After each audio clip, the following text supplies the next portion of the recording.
Hey everyone, welcome back. If you're diving into real estate, property investments, or just need to connect with a property owner, you're in the right place.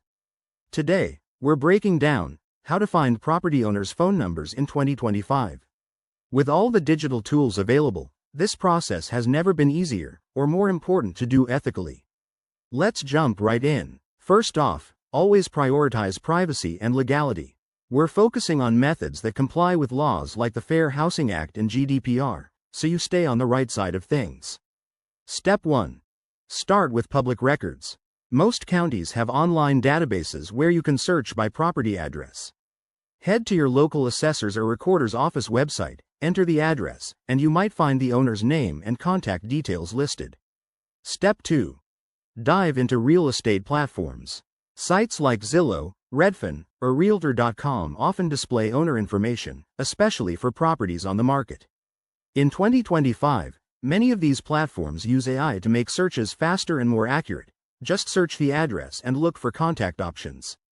Step 3. Leverage social media and professional networks. Platforms like LinkedIn, Facebook, or even Twitter can be goldmines. Use the owner's name from public records to search. You might find a phone number or email in their profiles. Remember to keep it professional and non-intrusive. Step 4. Consider paid services or apps.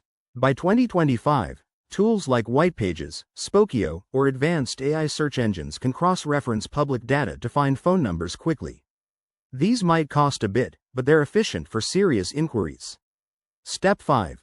If it's a rental property, check with property management companies or tenant databases. Many list contacts online, and reaching out through them can be straightforward. Finally, once you have that number, approach with respect, introduce yourself clearly and explain your purpose. This isn't just about getting info, it's about building connections.